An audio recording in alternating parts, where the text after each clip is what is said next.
J'ai entendu, comme tout le monde, que depuis quelque temps, on confond notre réalité au Bénin avec celle de l'Afrique ou de la sous-région, qui donne le sentiment que, à la fin des deuxièmes mandats, qui sont prescrits comme dernier mandat des présidents d'exercice, les concernés tentent de briguer un troisième mandat avec divers prétextes. Quand un président africain dit non au pouvoir à vie, ça fait du bruit. Patrice Talon, contre toute attente, vient de briser un tabou en s'opposant publiquement à un troisième mandat, tout en envoyant un message clair à ceux qui modifient les constitutions pour se maintenir au pouvoir. On en parle tout de suite avec cette analyse de Soulé de Paris. Patrice Talon, président du Bénin, fait la clarification. Depuis quelque temps au Bénin, court la rumeur d'un troisième mandat de Patrice Talon, président en exercice du Bénin. Mais il a cru bon d'éclairer la lanterne des uns et des autres. Et surtout, vous allez écouter le président du Bénin avec beaucoup d'attention. Une leçon pour Alassane Draman Ouattara. Aujourd'hui, la Côte d'Ivoire est la risée du monde. Oui, la Côte d'Ivoire est le mauvais exemple de l'Afrique de l'Ouest. On écoute Patrice Talon qui tacle Alassane Ouattara sur son troisième, sur son quatrième mandat. On écoute ensemble. Merci. J'ai entendu, comme tout le monde, que depuis quelque temps, on confond notre réalité au Bénin avec celle de l'Afrique ou de la sous-région, qui donne le sentiment que, à la fin des deuxièmes mandats, qui sont prescrits comme dernier mandat des présidents d'exercice, les concernés tentent de briguer un troisième mandat avec divers prétextes. Et cela a tellement traumatisé les peuples africains que désormais on soupçonne tout le monde, à la fin du deuxième mandat, de chercher les voies et moyens pour contourner les dispositions constitutionnelles, que pourtant tout le monde accepte. On les consigne dans la Constitution, et puis à la fin, on trouve les moyens de chercher un troisième, un quatrième mandat. Mais moi, j'ai quand même espéré que cette question est derrière nous depuis un temps. Le Bénin fait son chemin. C'est vrai, nous n'avons de leçons à donner à personne, mais nous faisons notre chemin de manière admirable, n'est-ce pas? En tout cas, de la manière dont nous-mêmes nous observons nos efforts. Et il y a quelques années, à l'occasion d'une modification, je crois de la dernière modification de notre Constitution, on a fini par faire cet exercice-là.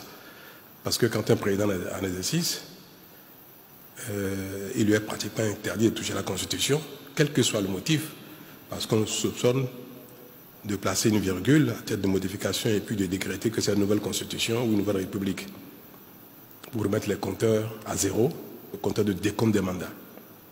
Donc depuis 2019, nous avons espéré avoir réglé définitivement cette question-là au Bénin. Et à mon initiative, nous avons précisé dans la Constitution que nul ne peut de sa vie exercer plus de 2 mandats. Que la Constitution soit nouvelle, qu'il s'agisse d'une nouvelle République, qu'il s'agisse de quoi que ce soit. Aucun vivant au Bénin ne peut faire plus de 2 mandats à qualité de président de la République. Et nous avons tous pensé qu'une fois que cela est inscrit dans notre Constitution, ou bien toutes les fois que cette phrase reviendra dans n'importe quelle Constitution, qu'elle soit nouvelle, qu'elle soit modifiée ou non, toutes les fois que cette phrase figurera dans la Constitution, il n'y aura plus aucune raison de soupçonner un président en exercice de vouloir faire un troisième mandat. Et d'être passé pour être acquis.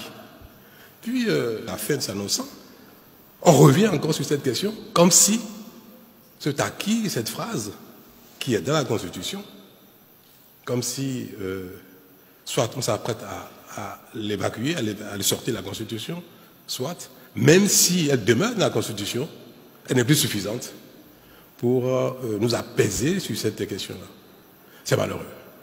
Parce qu'en fait, ce sont les acteurs politiques qui agitent cela, juste pour se donner une raison d'exister, pour créer de la polémique, pour animer le débat politique avec un sujet qui en fait n'en est pas un. C'est dit. Patrice Talon a été très clair. Il n'y aura pas de troisième mandat au Bénin, ni de quatrième mandat.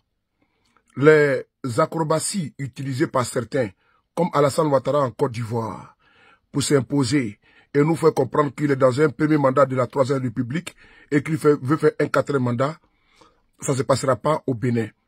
Tout le monde est situé et sait respecter son peuple. Aucun dictateur n'a d'adversaire à sa taille tant que le peuple ne relève pas le défi. C'est François Mitterrand qui a écrit ça, l'ancien président français, dans un de ses bouquins, Coup d'État permanent. Alassane Ouattara est un putschiste notoire. En Côte d'Ivoire, on nous fait comprendre qu'on est dans un premier mandat de la Troisième République. Ce discours loufoque, laconique, ce discours ubiesque, cette analyse, comment dirais-je, difforme, spécieux, de certains constitutionnalistes de Côte d'Ivoire, qui n'ont pas hésité à nous faire comprendre ici. Je prends le cas de Cissé Ibrahim Bakongo, qui a dit à la face du monde que M. Alassane Ouattara ne pouvait pas faire un troisième mandat. Et vous avez vu que M. Cissé Bakongo, devant toutes les chaînes de télévision et de radio, a affirmé et réaffirmé devant la face du monde, mais ce monsieur s'est renié, il s'est dédié. Aucun dictateur n'a d'adversaire à sa taille tant que le peuple ne relève pas les défis. En Côte d'Ivoire, en 2020, le peuple ivoirien a relevé le défi. Alassane Ouattara et sa bande n'ont pas hésité à massacrer le peuple de Côte d'Ivoire pour s'imposer. Et aujourd'hui, on voit M. Ouattara qui dit encore qu'il veut remplir pour un quatrième mandat. Je répète encore, aucun dictateur n'a d'adversaire à sa taille tant que le peuple ne relève pas le défi. Alassane Ouattara ne peut pas penser que la Côte d'Ivoire lui appartient. Patrice Talon, quelles que soient les divergences que nous pouvons avoir contre lui pour sa politique, mais M. Talon a été très clair. C'est ce que nous voulons. C'est ce qui met le feu aux poudres. On a vu également en Guinée avec Alpha Condé. On a vu au Burundi avec Pierre Nkurunziza, l'ancien président du Burundi, paix à son âme. Pierre Nkurunziza a fait la même chose. Un troisième mandat qui a embrasé le Burundi. Et Pierre Nkurunziza avec ses miliciens, les Imbonerakure, ont massacré les jeunes à Bujumbura et dans beaucoup de localités au Burundi pour s'imposer et pour faire un troisième mandat. Idem pour Alassane Ouattara en Côte d'Ivoire.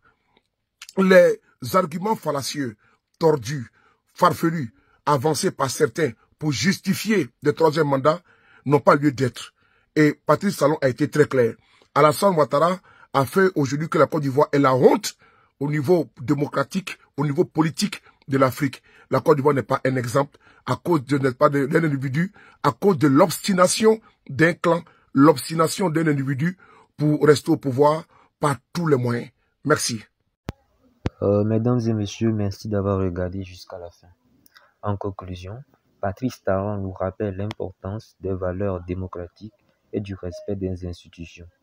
Son refus d'un troisième mandat est un message fort dans un contexte où certains dirigeants africains s'accrochent au pouvoir.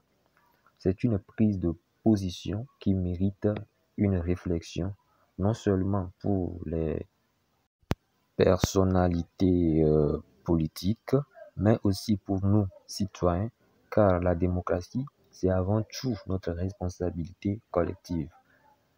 Merci d'avoir suivi cette vidéo. N'hésitez pas à partager vos opinions en commentaire. Prenez soin de vous et à bientôt pour une nouvelle discussion. Si vous n'êtes pas encore abonné à la chaîne, abonnez-vous pour plus de vidéos parlant de la politique. Ciao.